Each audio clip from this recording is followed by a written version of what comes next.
Hello everyone, आज मैं आपके लिए एक्सप्लेन करूंगी आई स्ले द गॉड्स का एपिसोड नंबर 2। तो जैसा कि लास्ट एपिसोड में हमने देखा था कि हमारे हीरो लिनक्यू को एंजल माइकल और नाइट गॉडेस की पावर मिल गई, जिनका यूज करके वो आसानी से मॉन्स्टर्स को खत्म कर सकता था। साथ ही उसे ये भी पता चला कि गॉड्स ऑफ असाइलम में ढेर सारे गॉड्स हैं, अगर वो उनकी मदद करे तो उनकी पावर हासिल कर जाएगा। वहीं पर हमने लाओ जैंग को देखा था, जो कि नाइट वॉच का मेंबर है। वेल, इन लोगों का काम है मॉन्स्टर्स को खत्म करना। लाओ जैंग ने लिनक्यू की पावर को विटनेस किया था, तो उसे माइकल के बारे में पूछने लगता है, मगर लिनक्यू ने उसे कोई जवाब नहीं दिया। अब आगे तो हम देखते कि लिनक्यू ने जितने भी डीमंस को मारा था, उस लोकेशन पर वेन नाम का बंदा पहुंच गया। वो अपने सीनियर लाओ शो को कॉल करके बताता है कि एंजल माइकल के सक्सेसर ने कई सारे डीमंस को खत्म कर दिया है। उसने एक बंदे की भी बुरी तरह से पिटाई कर दी। ये बंदा चर्च ऑफ एंशिएंट गॉड्स के लिए काम करता है। ये उन्हें मॉन्स्टर सप्लाई करने जा रहा था, मगर माइकल के सक्सेसर ने उन सभी मॉन्स्टर्स को अकेले ही निपटा दिया। ये सुनकर लाओ शो काफी ज्यादा शॉक हो गया था। वो कहता है, पता नहीं अब आगे क्या होने वाला है, जिस पर वेन उसे प्रिपेयर्ड रहने के लिए बताकर ये गारंटी देता है कि वो कुछ भी करके माइकल के सक्सेसर को ढूंढ निकालेगा। वहीं दूसरी तरफ हम लिनक्यू और जैंग को देखते हैं, जो अभी भी उसी होटल रूम में थे। लिनक्यू कह रहा था कि अब बता भी दो कि तुम मुझे क्यों ढूंढ रहे थे, तो जैंग उसे एक खास इन्फॉर्मेशन देता है। वो कह रहा था कि कैटास्ट्रोफे के बाद जो भी बच्चे पैदा हुए, उनमें से बस कुछ लोग ही अपनी एक्स्ट्राऑर्डिनरी पावर को एक्टिवेट कर सकते हैं, यानी कि एक सर्टेन एज के बाद उन्हें एक सुपर पावर मिल जाती है, मगर ये बहुत ही कम लोगों में पाई जाती है और इसी पावर को फॉरबिडन रून्स कहा जाता है। हमने इसे 6 कैटेगरीज में डिवाइड किया है, जिन्हें 6th रेल्म भी कहा जाता है, और टेक्निकली देखा जाए तो तुम जैन रेल्म पर हो। ये सुनकर लिनक्यू को क्लिक होता है कि ये 6 कैटेगरीज या फिर 6 रेल्म्स बिल्कुल उन 6 दरवाजों जैसी है जो उसने गॉड असाइलम में देखे थे। इधर जैंग बताता है कि तुम्हारे पास फॉरबिडन रून्स की पावर नहीं है, बल्कि ये तो फॉरबिडन डिस्ट्रक्शन है, और इसे शेंजू भी कहा जाता है। शेंजू यानी ऐसे लोग जिन्हें डिवाइन गॉड खुद ही अपना सक्सेसर चुनते हैं। तो माइकल के चुने हुए शेंजू हो, और इसी वजह से तुम्हें माइकल की पावर मिल गई। तो लिनक्यू पूछता है कि आखिर उस माइकल ने मुझे ये क्यों चुना होगा। तो जैंग कहते हैं, भाई मुझे इसके बारे में कुछ पता नहीं, मेरे ख्याल से माइकल ने तुम्हें इसके बारे में कुछ बताया होगा। जिस पर लिनक्यू कहता है, ना मेरी माइकल के साथ कभी बात नहीं हुई, मैंने तो बस उसे देखा था। तो जैंग कहता है, बच्चे ऐसा जरूरी नहीं कि वो तुम्हारे सामने आके बकबक करे, उसने तुम्हें कुछ इशारे दिए होंगे जिन्हें एक तो तुम भूल गए होंगे या फिर मुझे बताना नहीं चाहते। तो लिनक्यू तुरंत ही उससे दूर हटते हुए कह रहा था कि मैं तुमसे झूठ नहीं बोल रहा भाई, मुझे खुद ही पता नहीं कि माइकल ने मुझे क्यों चुना। वैसे तुम्हारी खासियत क्या है और तुम्हारे पास कौन सी लेवल के फॉरबिडन रूइंस है। साथ ही मेरा एक और सवाल है कि तुम किसके लिए काम करते हो। मैंने देखा था कि तुमने उस मॉन्स्टर को बड़ी आराम से खत्म कर दिया था। जिस पर जैंग कहता है, बच्चे कहीं तुम ऐसा तो नहीं सोच रहे हो कि मैं भी एक शेंजू हूँ। वेल, तुम्हारी इन्फॉर्मेशन के लिए बता देता हूँ कि हमारे डाशिया रीजन में गिने चुने शेंजू हैं। जिसके बाद जैंग लिनक्यू के कंधे पर हाथ रख के कह रहा था कि अगर बात मेरी की जाए तो तुम्हें निराश होना पड़ेगा, क्योंकि मेरे पास कोई फॉरबिडन रूइंस नहीं है, यानी कि मेरे पास कोई सुपरनेचुरल पावर नहीं। मेरे पास तो एक अच्छा खासा कॉम्बैट एक्सपीरियंस है, मैं एक स्पेशल सोल्जर हुआ करता था। मैं तो बस खास ऑब्जेक्ट को यूज कर सकता हूँ, जिसके बाद वो अपनी बैग ओपन करके शो करता है। उसके अंदर एक स्पेस ट्रायंगल था, जिसकी मदद से बैरियर सेटअप किया जाता है। इस बैरियर के अंदर का ऑर्डिनरी लोग देख नहीं सकते, लेकिन लिनक्यू को उस पे भरोसा नहीं था। वो कहता है कि तुम एक नंबर के झूठे इंसान हो। जिस पर जैंग कहता है कि बच्चे अगर तुम अच्छी बातें नहीं कर सकते हो तो अपना मुंह बंद रखा करो। तो लिनक्यू तुरंत ही उस घोड़े से उठ जाता है। वो कह रहा था कि मेरा काम तो हो गया, मुझे तुमसे जो पूछना था वो पूछ लिया, अब मैं यहाँ से कल्टी मारने वाला हूँ। जिस पर जैंग कहता है, बच्चे वहीं पर रुक जा, अभी तक मेरे सवाल पूरे नहीं हुए और ना ही तूने मुझे कोई जवाब दिया है। लिनक्यू कहता है कि मुझे नहीं लगता कि तुम यहाँ पर सवाल पूछने आए थे, मेरे ख्याल से तुम तो यहाँ पर मजे के लिए आए थे। और फिर लिनक्यू ने वहाँ का एक स्विच प्रेस कर दिया, जिससे जैंग उस बेड पर ऊपर नीचे कूदने लगता है। अब हमें अगले दिन की कहानी दिखाई गई। जैंग ने अभी तक लिनक्यू का पीछा नहीं छोड़ा था। वो कह रहा था, बच्चे क्या तुम्हारे दिमाग में मेरे लिए कोई भी सवाल नहीं उठा, जैसे कि मेरी ऑर्गेनाइजेशन का नाम क्या है या फिर हम लोग क्या काम करते हैं। क्या वाकई तुम ये सब जानने के लिए इंटरेस्टेड नहीं हो। जिस पर लिनक्यू कहते ना, मुझे तो बिल्कुल भी तजस्सुस नहीं। वैसे मैंने कई सारी मूवीज में देखा है कि तुम्हारी जैसी ऑर्गेनाइजेशन सीक्रेटली काम करती है और वो अपने काम के बारे में किसी को भी जानकारी नहीं देती। अगर उनकी इन्फॉर्मेशन लीक हो गई तो उस बंदे को खत्म कर देते हैं। शायद लिनक्यू ने मिशन इम्पॉसिबल या फिर जेम्स बॉन्ड जैसी मूवीज देखी होगी। अब लिनक्यू तो उसे कुछ नहीं पूछता, इसलिए जैंग खुद ही बताने लगता है कि हमारी एक सोल्जर की ऑर्गेनाइजेशन है और मैं चाहता हूँ कि तुम भी हमारे साथ ज्वाइन करो। हम दोनों भाई मिलकर मॉन्स्टर्स का खात्मा कर देंगे। मगर लिनक्यू तो उसके ऑफर को बिल्कुल भी भाव नहीं दे रहा था। वो तो एक बच्ची को वीडियो गेम में हराने पर ज्यादा फोकस कर रहा था। इधर जैंग बताता है कि हमारी दुनिया में कई सारे गॉड्स और मॉन्स्टर्स हैं और वो हमारी दुनिया को कभी भी तबाह कर सकते हैं और इसी तबाही को रोकने के लिए हमारी ऑर्गेनाइजेशन बनाई गई। हमें नाइट वॉच कहा जाता है। कई जैसी नाइट वॉच सोल्जर का जिक्र एक पुरानी और मशहूर सीरीज में किया गया था। अगर आपको उस वेब सीरीज का नाम याद होगा तो आप मुझे कमेंट करके जरूर बताना। इधर जैंग और लिनक्यू पार्क में आके बंदर देख रहे थे। जैंग कह रहा था कि आजकल तो मॉन्स्टर बहुत ज्यादा खतरनाक हो चुके हैं। पहला ये इतने क्रूअल नहीं थे और ना ही ये लगातार सिटी पर हमला करते थे। मेरे ख्याल से हमारे डाशिया रीजन पर जल्द ही एलियन का अटैक होने वाला है। आज तक हमारी ऑर्गेनाइजेशन ने कई सारे डीमंस को खत्म कर दिया और इसी वजह से तुम यहाँ पर सुकून से बैठ के गेम खेल रहे हो। तुम डाशिया के बाकी लोगों को भी देख सकते हो, वो कितने आराम सुकून से अपनी लाइफ जी रहे हैं क्योंकि हम नाइट वॉचर्स ने उन्हें इतने सालों तक प्रोटेक्ट किया। सो मैं लाओ जैंग नाइट वॉच की टीम नंबर 136 का मेंबर तुम्हें रिस्पेक्टफुली इनवाइट करता हूँ। डिवाइन एंजल माइकल के सक्सेसर आओ और हमारे साथ जुड़ जाओ। मैं जानता हूँ कि तुम भी इस दुनिया को बचाकर एक हीरो बनना चाहते हो और वही मौका मैं तुम्हें देने आया हूँ। तो लिनक्यू बड़े ही प्यार से उसके सामने अपना सिर झुकाकर पूरी रिस्पेक्ट के साथ उसके ऑफर को ठुकरा देता है। वो कह रहा था कि मेरे ऊपर मेरे आंट की जिम्मेदारी है।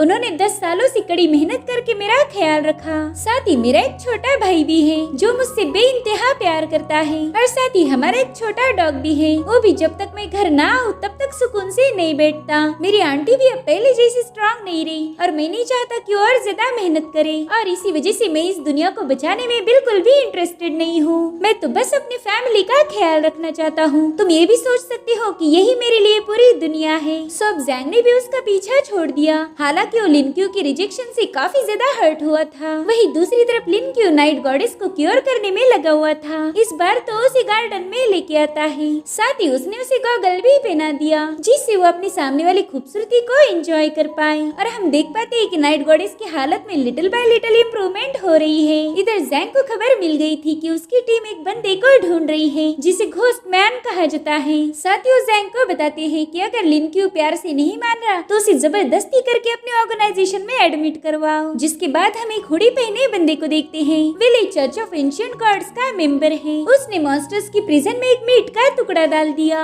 और उस मीट से एक अजीब सी ऑरा रिलीज हो रही थी जिसे एक मॉन्स्टर ने तुरंत ही कैच करके कंज्यूम कर लिया और उसके ऐसा करते ही उसकी बॉडी से भी वो ग्रीन रोशनी रिलीज होने लगती है और तभी एक दूसरे मॉन्स्टर ने उस पर अटैक कर दिया। लेकिन उस मॉन्स्टर ने तुरंत ही उसे 2 हिस्सों में चीर दिया क्योंकि उस मीट ने उसकी पावर बढ़ा दी थी और ये देखकर बाकी के मॉन्स्टर भी उसके सामने नील करते हैं मानो उन्होंने उसे अपना किंग मान लिया हो। तभी उस बंदे ने उन्हें ढेर सारा मीट दे दिया जिसकी वजह से वो मॉन्स्टर बहुत ज्यादा ताकतवर बन गए थे। इधर लिनक्यू अपने घर पहुंच चुका था। वो देखता है कि उसकी आंटी लाओ जैंग की तारीफ कर रही है। वो कह रही थी कि जैंग तुम्हारी कुकिंग स्किल तो कमाल की है। लिनक्यू देखता है कि जैंग तो उसके घर पे खाना पका रहा है और साथ ही जैंग भी उसको देखकर इवल स्माइल कर रहा था। इसीलिए वो 1 सेकंड के अंदर ही जैंग को अपने कमरे में लाके पटक चुका था। वो पूछता है कि बताओ तुम यहाँ पर क्यों आए हो और तुम्हें मेरे घर का पता कैसे मिल गया। साथ ही वो डोर पर भी नॉक करता है क्योंकि उसे पता था कि उसका भाई और उसकी आंटी दरवाजे से छुपकर उनकी सारी बातें सुन रहे हैं। तो ये नॉक सुनकर वो लोग तुरंत ही वहाँ से दफा हो गए।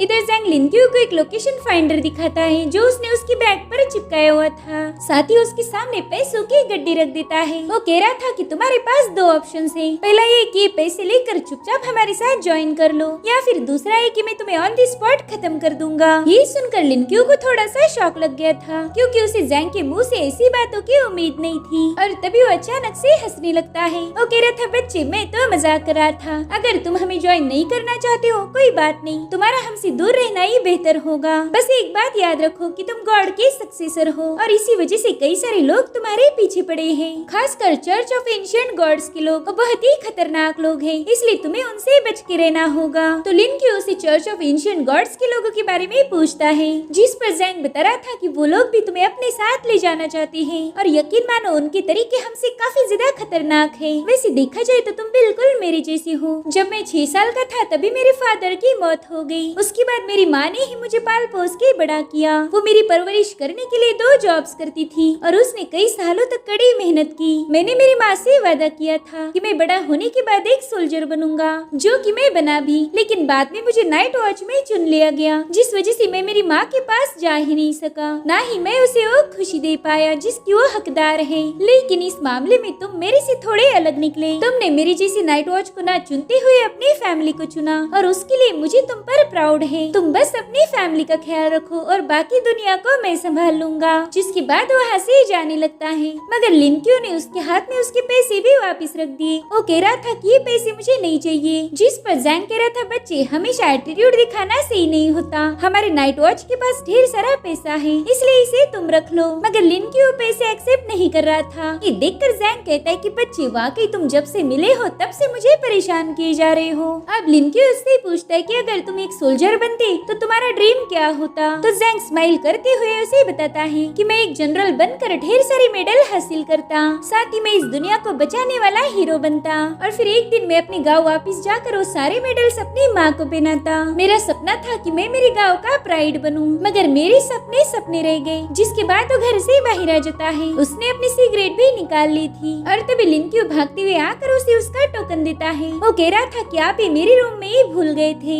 जिसे उछालते हुए जैंग कह रहा था कि बच्चे ये टोकन बहुत ही ज्यादा खास है, अच्छा हुआ तुमने ये वापिस ला के दिया। साथ ही लिन क्यू से कह रहा था कि तुम अपने फैमिली के हीरो हो, उन्हें हमेशा प्रोटेक्ट करना। लिन क्यू भी उसे फ्यूचर के लिए गुड लक बोल रहा था। जिसके बाद वो लोग अपने अपने रास्ते निकल गए और अब हमें कुछ दिनों बाद का सीन दिखाया जाता है, जहाँ पर नाइट वॉच को खबर मिली थी कि सिटी में कुछ मॉन्स्टर्स घुस चुके हैं और उन्होंने सिटी के कई सारे लोगों को खत्म कर दिया। दरअसल इन लोगों को मारने वाला घोस्ट फेस किंग था, यानी कि मॉन्स्टर्स का राजा, और वो बाकी के मॉन्स्टर्स के मुकाबले काफी ज्यादा पावरफुल था। इधर कंट्रोल रूम से लाओ जैंग का साथी उसे बताता है कि इस मॉन्स्टर को बैरियर में ट्रैप नहीं किया जा सकता, वो बड़ी ही आसानी से बैरियर्स को तोड़ रहा है, इसीलिए तुम जल्दी से वहाँ से भाग निकलो। लेकिन जैंग कह रहा था कि हमारी टीम आने तक मैं इस मॉन्स्टर को रोक लूंगा। अगर मैं यहाँ से चला गया तो ये मॉन्स्टर ओल्ड सिटी में खून की नदियाँ बहा देगा, इसलिए वो जल्दी से एक बैरियर को क्रिएट कर देता है। अब वो मॉन्स्टर उस पर ढेर सारे पंचेस मार रहा था, जिससे वो बैरियर कमजोर हो गया। इधर वो बंदा कह रहा था कि जैंग जल्दी से वहाँ से भाग जाओ, तुम इस डीमन का मुकाबला नहीं कर सकते। तभी उसका साथी कहता है जैंग तुम्हारा काम है बैरियर को सेटअप करना,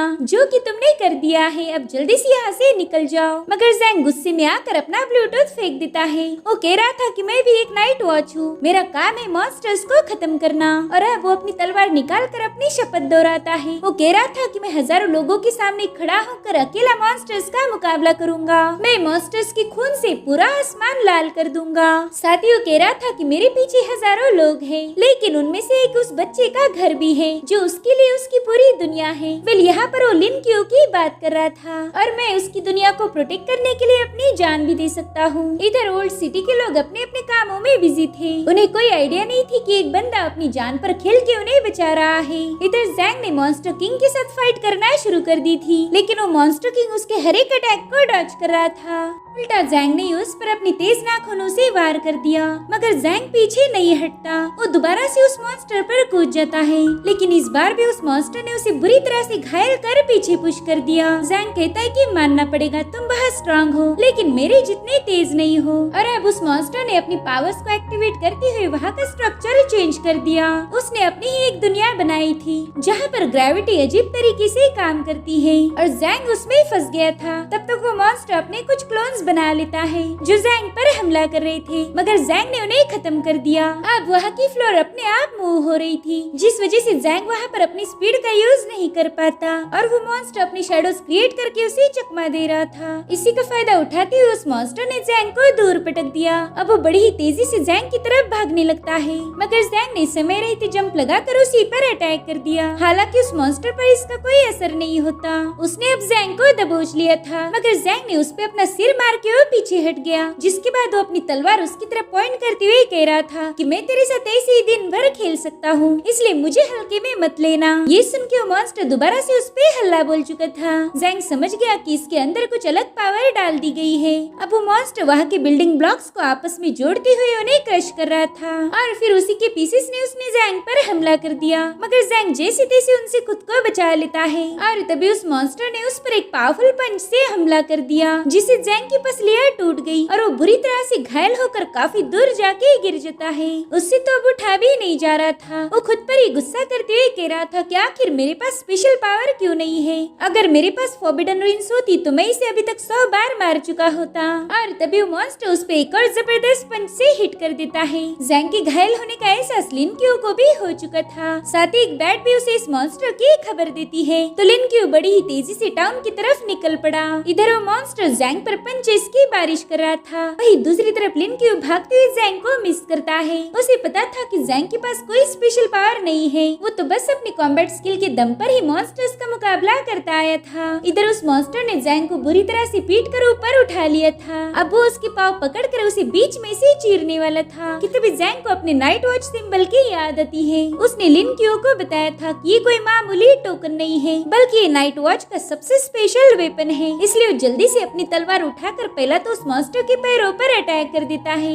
जिससे वो मॉन्स्टर तुरंत ही उसे नीचे पटक देता है। और अब उस मॉन्स्टर ने एक बड़ा सा पत्थर उठाकर उस जैंग को उसके नीचे ही कुचलने वाला था। इधर जैंग उस छोटे से कॉइन को देखकर कह रहा था कि मैंने इसी दिन का बेसब्री से इंतजार किया है, फाइनली मैं इसे यूज कर पाऊंगा। और अब उस कॉइन पर लगी हुई सुई को खुद में चुभो लेता है। तब तक उस मॉन्स्टर ने उस पे बड़े से पत्थर से हमला कर दिया था, मगर जैंग ने एक ही पंच में उसे बहुत दूर पटक दिया। दरअसल उस टोकन की मदद से जैंग ने अपने फॉरबिडन रुइंस को फोर्सफुली एक्टिवेट किया था। इधर वो मॉन्स्टर बड़ी ही तेजी से उसकी तरफ भागने लगता है और जैंग भी उसे मारने के लिए बेताब था। इधर लिनक्यू ने जैंग ने लगा हुआ बैरियर एक ही पंच में तोड़ दिया, वही दूसरी तरफ जैंग ने भी उस मॉन्स्टर का एक हाथ धड़ से अलग कर दिया। फिलहाल उसने फॉरबिडन रुइन की तीसरी लेवल को अनलॉक किया था और अब वो खुश होकर कहने लगता है कि मुझे पता था मैं लाओ जैंग एक जीनियस हूँ। और तभी लिनक्यू वहाँ पर पहुँच गया। वो कहता है क्यों भाई, तुमने तो कहा था कि तुम्हारे पास कोई सुपरनेचुरल पावर नहीं है, फिर ये पावर तुम्हारे पास कहाँ से आ गई? उसे वहाँ पर देख के जैंग शॉक हो गया। वो पूछता है कि तुम यहाँ पर कैसे आए? तो लिनक्यू बताता है कि तुम्हारे बैरियर को एक पंच में तोड़कर इधर उस डीमन ने अपनी अल्टीमेट पावर को एक्टिवेट कर दिया था,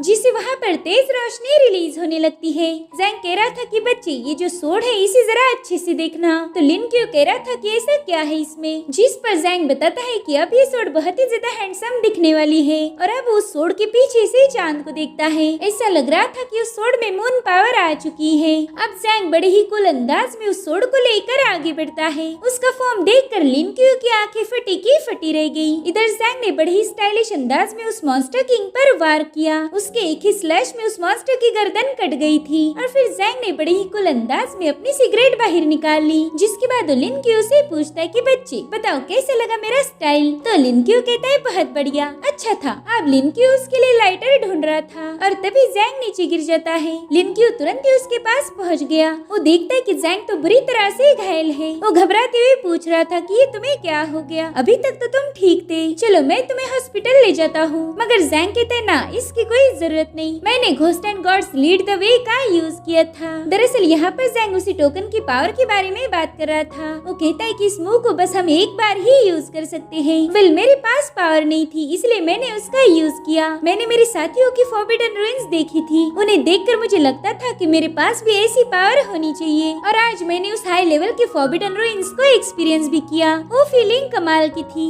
अगर मैं जिंदा रहता तो मेरे इस कारनामे के लिए जरूर से मुझे एक मेडल मिलता, जिसे लेकर मैं अपने गाँव अपनी माँ के पास वापस चला जाता, ताकि मैं उसे ये खुशी दे पाऊँ। तो लिनक्यू कहता है तुम्हें कुछ नहीं होगा, तुम जिंदा रहोगे, इसीलिए ये सब फालतू बातें मत करो, तुम मुझे छोड़ के नहीं जा सकते। तभी जैंग उससे कहता है कि लिनक्यू आज की फाइट तुम्हें कैसे लगी? तुम्हारा मास्टर कैसा दिख रहा था? ये सुनकर लिनक्यू रोते हुए कह रहा था कि आप बहुत ज्यादा हैंडसम लग रहे थे, मैंने आपके जैसा बहादुर बंदा आज तक नहीं देखा था। तब तक जैंग ने अपनी सिगरेट उठा ली और लिनक्यू उसे लिट करने की कोशिश कर रहा था। जैंग कहता है लिनक्यू तुम मुझसे भी ज्यादा हैंडसम हो, और तभी वो सिगरेट नीचे गिर जाती है क्योंकि जैंग की वहीं पर मौत हो गई थी, जो देख लिनक्यू रोने लगता है। और ये वाकई बहुत ही ज्यादा इमोशनल सीन था। इसी मोमेंट पर उसने उस कॉइन पर लिखी हुई लाइंस को भी पढ़ लिया जो कि नाइट वॉच की शपथ थी। जैंग ने इन लोगों को बचाने के लिए अपनी जान की कुर्बानी दी। लिनक्यू को खुद पर भी बहुत ज्यादा गुस्सा आ रहा था। उसे लगता है कि अगर वो जैंग की बात मानकर नाइट वॉच को ज्वाइन कर लेता तो आज उसे अपना दोस्त खोना न पड़ता। और तब तक उस मॉन्स्टर किंग ने अपना सिर दोबारा से जोड़ लिया था। वो बड़ी ही तेजी से लिनक्यू की तरफ आगे बढ़ता है। इधर लिनक्यू ने भी अपनी पावर को एक्टिवेट कर दिया और अब वो जैंग की तलवार उठा लेता है। उसके आसपास एक शील्ड बन गई थी और उसके फेस में हम माइकल के चेहरे को देख पाते हैं। उसने सिर्फ जोर से चिल्लाने की वजह से वो मॉन्स्टर दूर जाके पटक गया था। और अब लिनक्यू अपने गॉड फॉर्म में आगे बढ़ने लगता है। वो मॉन्स्टर भी उसी की तरफ आ रहा था तो लिनक्यू ने अपनी सूंड हवा में उठा ली और फिर वो एक ही अटैक उस मॉन्स्टर पर कर देता है, जिससे वहाँ पर तेज एनर्जी रिलीज हो गई। वो एनर्जी सीधे आसमान तक चली गई थी। लिनक्यू ने उस मॉन्स्टर को 2 हिस्सों में काट दिया था। उसे अभी तक यकीन नहीं होता कि उसका दोस्त मर चुका है। वहीं पर हम एक लड़की को देखते हैं, इसका नाम होंग था और ये बड़ी ही तेजी से जैंग की तरफ भाग रही थी। तभी उसका साथी उसे कंट्रोल रूम से बताता है कि तुम्हें खुद को संभालना होगा क्योंकि जैंग अपनी जगह से हिला भी नहीं, जिस पर वो गुस्से में कह रही थी कि बकवास मत करो, जैंग को कुछ नहीं हो सकता। और तभी वो बंदा कहता है कि शायद जैंग जिंदा है, मैं उसे मूव होते हुए देख पा रहा हूँ। ये सुनकर होंग खुश हो गई, लेकिन वो जैंग नहीं बल्कि लिनक्यू था। वो जैंग को अपनी गोद में उठाकर आगे बढ़ता है और ये सब देखकर होंग को तो बहुत बड़ा सदमा लग गया। लिनक्यू कह रहा था कि ये है जनरल लाओ जैंग और इन्होंने अपनी जान देकर हजारों लोगों की जान बचाई है। जिसके बाद वो जोर से चीखते हुए रोने लगता है। तब तक वहाँ पर जैंग के दूसरे साथी भी पहुँच गए थे। वो सभी लोग अपनी दोस्त की तरफ भागने लगते हैं और इसी के साथ ये इमोशनल एपिसोड यहीं पर एंड हो जाता है। गाइज आपको ये वीडियो कैसा लगा मुझे कमेंट करके जरूर बताना। Thank you so much for watching. Bye bye, take care.